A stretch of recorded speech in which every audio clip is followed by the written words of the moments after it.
السلام علیکم، میں ہوں رضا میکن، آپ دیکھ رہے ہیں آئی آر کے نیوز۔ آئیے جانتے ہیں کچھ تازہ ترین اپڈیٹس صدیق جان صاحب سے۔ ڈاکٹر عظما نے یہ کہا کہ یہ جو کچھ یہ الزام لگایا جا رہا ہے کہ علیمہ خانم صاحبہ نے کوئی امریکہ میں شوکت خانم کے پیسوں سے پراپرٹیز لی ہیں، یہ شوکت خانم کو ڈیمیج کرنا چاہتے ہیں، اس کی فنڈنگ کو ڈیمیج کرنا چاہتے ہیں، اور باقی علیمہ خانم صاحبہ نے بڑے مطلب اطمینان کے ساتھ سارے سوالوں کے جواب دیے۔ جو میڈیا والے بدتمیزی اور بد تہذیبی کر رہے تھے، غنڈہ گردی کر رہے تھے، بدماشی کر رہے تھے، گھٹیا نیچ غلیظ خبیث حرکتیں کر رہے تھے، ان کو بتا کر بھیجا گیا تھا۔ مجھے لگتا ہے کہ اس وقت نا ایک تو پتہ نہیں، اب وہ میں نے تو ان کے فیسز دیکھے نہیں، ان میں سے نہیں پتا کہ کتنے ہیں جو واقعی میڈیا میں ہیں اور ٹاؤٹ ہیں، اور کتنے ہیں جو میڈیا کے روپ میں جو ہے وہ کوئی اور لوگ تھے، نامعلوم افراد تھے جو میڈیا کے روپ میں وہاں پر آئے ہوئے تھے، کیونکہ بدتمیزی بہت زیادہ وہ کر رہے تھے، آوازیں آ رہی تھیں ان کی۔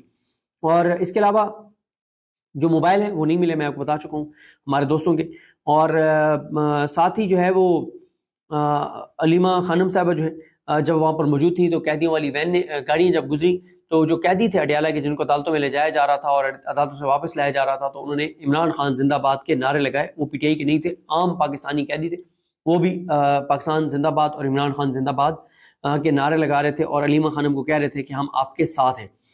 تو یہ ہے صورتحال۔ باقی 9 مئی کا ایک اور فیصلہ ہے جس پہ پی ٹی آئی چل پروگرام ہے، کوئی پریس کانفرنس نہیں، کوئی ہنگامی اجلاس نہیں، کوئی ریئیکشن نہیں۔ 9 مئی کے کیسز میں 10 سال کی جو سزائیں ہو رہی ہیں اس کو پی ٹی آئی کی باہر لیلا لیڈرشپ نے، لیلوں نے، اردلیوں نے اتنا نارملائز کر دیا ہے کہ اب یہ پریس کانفرنس تک اس پہ نہیں کرتے۔ عمران خان نے ان کو اڈیالہ میں کہا کہ 9 مئی کے فیصلوں پر شور مچاؤ، کوحرام برپا کرو، پاور شو کرو، احتجاج کرو، چاہے کے پی کے میں احتجاج کرو کہ کیا ہو رہا ہے، لیکن ٹس سے مس نہیں ہو رہی ہے۔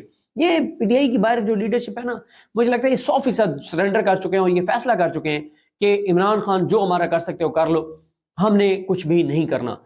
9 مئی میں جن کو 10 سال سزا ہوئی ہے ان میں میاں محمود رشید صاحب ہیں، یاسمین راشد صاحب ہیں، عمر سرفراز چیمہ صاحب ہیں، اعجاز چودھری صاحب ہیں، جنید علی ہیں، سلامت خان ہیں، نجم شاہد ہیں، سعود جاوید ہیں، فیصل یوسف ہیں، ہارون ہیں، احمد مرسلین ہیں، الہی بخش ہیں، رانا طلال ہیں، رانا تنویر ہیں، حمزہ سہیل، عثمان اسلم، فرحان عزیز ہیں، اور خدیجہ شاہ وغیرہ کو 5 سال کی ہوئی ہے۔ باقی 5 سال والے اس میں نام نہیں ہے کیونکہ یہ ٹویٹ میں نے کاپی کیا تھا فائزہ مراد صاحبہ کا۔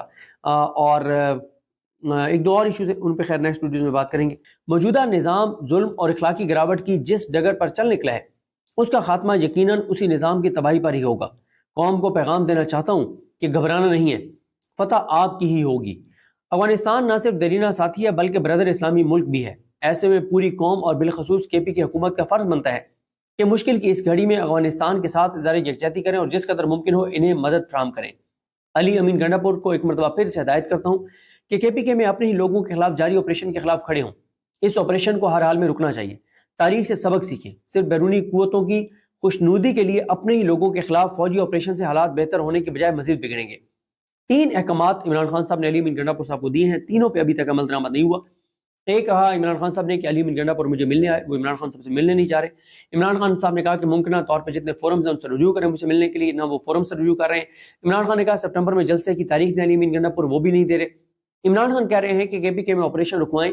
علی امین گنڈا پور صاحب جو ہیں وہ کہتے ہیں ان کی حکومت کے ترجمان بیرسٹر سیف صاحب کہہ رہے ہیں کہ کوئی آپریشن نہیں ہو رہا، یعنی ایک طرح سے دوسرے الفاظ میں بیرسٹر سیف صاحب یہ کہہ رہے ہیں کہ عمران خان جھوٹ بول رہے ہیں کہ کے پی کے آپریشن چل رہا ہے، کے پی کے میں کوئی ملٹری آپریشن نہیں چل رہا۔ اب عمران خان صاحب نے پچھلے ٹویٹ میں یہ کہا تھا، پچھلی ملاقات میں کہا تھا کہ علی امین گنڈا پور افغانستان جائیں، لیکن اس پہ بھی میں نے تو علی امین گنڈا پور صاحب کا کوئی بیان نہیں سنا۔ آپ نے اگر سنا تو بتا دیجیے گا۔ میرا نہیں خیال کہ وہ عمران خان صاحب کے حکم پر افغانستان جائیں گے، جانا ان کو چاہیے، اور اگر چلے جائیں گے تو ہم آپ کو بتا دیں گے، بلکہ آپ کو سب کو ویسے ہی پتہ چل جائے گا۔ عمران خان کہتے ہیں کہ موجودہ سیلابی صورتحال میں ہمارے بلین ٹری منصوبے کی اہمیت اور ضرورت کا ایک مرتبہ پھر بھرپور اندازہ ہو رہا ہے۔ پی ٹی آئی نے میرے ویژن کی روشنی میں بلین ٹری سونامی کا آغاز کیا، جس کو Boris Johnson world economic forum سمیت عالمی سطح پر شاندار پذیرائی ملی۔ کے پی کی حکومت کو ہدایت کرتا ہوں کہ 10 بلین ٹری مہم پر از سر نو توجہ مرکوز کریں۔ سوشل میڈیا بھی اس ضمن میں آگاہی مہم کا آغاز کریں تاکہ درخت موسمیاتی تبدیلی کے نتیجے میں ہونے والی تباہی کے خلاف ڈھال بن سکیں۔ عمران خان کہتے ہیں کہ تمام مذہبی تعلیمات، معاشرتی اقدار اور اخلاقی ضابطوں کے برخلاف جس طرح میری اہلیہ پر ظلم کیا جا رہا ہے وہ انتہائی شرمناک ہے۔ ان پر یہ جبر صرف اس لیے کیا جا رہا ہے تاکہ مجھے توڑا جا سکے، لیکن میں بشرا بی بی کو خصوصی خراج تحسین پیش کرتا ہوں کہ تمام تر مصائب اور صوبتیں بھی ان کے عزم کو متزلزل نہیں کر سکی اور میرے ساتھ کھڑی ہیں۔ پاکستان کی سیاسی تاریخ میں اس قدر وفا شعار خاتون کی مثال نہیں ملتی جو ایسے ظلم اور جبر کے باوجود ڈٹ کر کھڑی رہیں۔ عمران خان کہتے ہیں کہ مراد سعید میرے وفادار ترین ساتھیوں میں سے ہیں اور حقیقی آزادی کی تحریک کا اہم ترین حصہ ہیں، حصہ تھے، ہے اور رہے گا۔ اس کے مراد سعید کے بارے میں کیا سرائیاں بند ہونی چاہیے، وہ میری ہدایات پر ہی انڈر گراؤنڈ ہے۔ مجھے باوثوق ذرائع سے اطلاعات ملی تھی کہ اس کی جان کو شدید خطرات ہیں۔ مجھے یہ بھی اطلاعات ہیں کہ اس کو اغوا کر کے تشدد کا نشانہ بنا کر میرے خلاف بطور گواہ کے استعمال کرنا چاہتے ہیں۔ اس نے انڈر گراؤنڈ ہونے سے پہلے بھی اور بعد میں بھی ہر موقع پر میری ہدایات کے مطابق حقیقی آزادی کی تحریک میں فعال کردار ادا کیا ہے۔ پوری قوم کو یہ سوال اٹھانا چاہیے کہ گندم اور چینی سکینڈلز کا کیا بنا۔ محسن نقوی اور نگران حکومت کے دور میں اربوں روپے کا گندم سکینڈل آیا اور موجودہ فارم 47 کی حکومت کے دور میں چینی کا میگا سکینڈل سامنے آیا، جن کی وجہ سے آٹا اور چینی عوام کی پہنچ سے دور ہو چکے ہیں۔ کیا ان سکینڈلز کی تحقیقات ہوئی یا اس مارشاء اللہ میں چوروں کے لیے عام معافی کا اعلان ہے؟ اب آ جائیں اس بات پر کہ علیمہ خانم صاحبہ جو ہیں وہ وہاں پر پہنچی، انہوں نے 7-8 بار میڈیا سے گفتگو کی، رات تقریباً 10-11 بجے تک وہ اٹیالہ کے باہر رہی۔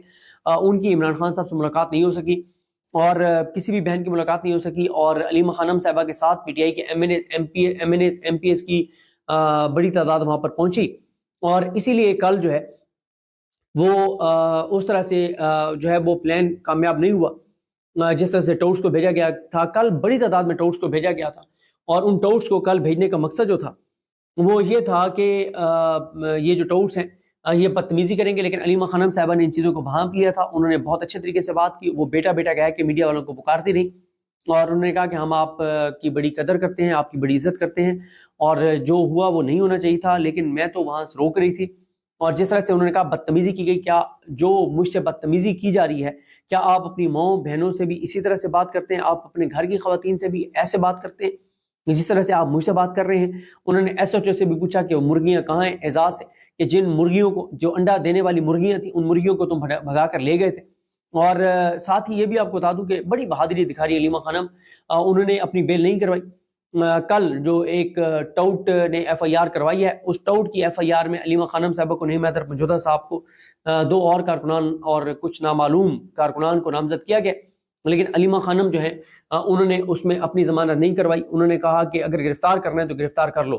نعیم حیدر پنجوتا بھی ڈٹے ہوئے ہیں، ٹی وی چینلز پر وہ جا رہے ہیں، اپنا موقع بتا رہے ہیں اور جرأت اور بہادری کے ساتھ بات کر رہے ہیں۔ نعیم حیدر پنجوتا صاحب کا میں ایک ٹویٹ دیکھ رہا تھا کہ کل انہوں نے ہم نیوز کے ایک پروگرام میں انہوں نے ارشد شریف صاحب کا ذکر کیا، عمران ریاض صاحب کا ذکر کیا، باقی جو صحافی جو آف ایئر ہوئے ہیں، جن کے اکاؤنٹس بند ہو گئے ہیں، جن کے نام سٹاپ لسٹ میں ہیں، جن کی فیملی کو ہراساں کیا گیا، جن کے مشکل وقت سے گزرے اور گزر ہیں، ان کا ذکر کیا، تو وہ کلپ جو ہے وہ نکال دیا گیا ہے۔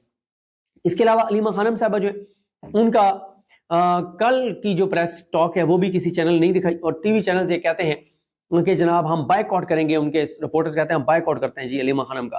تو ناظرین، یہ تھی آج کی تازہ ترین اپڈیٹس جو آپ نے جانی صدیق جان کی زبانی۔ اسی کے ساتھ اپنے میزبان رضا میکن کو اجازت دیجیے، اللہ حافظ۔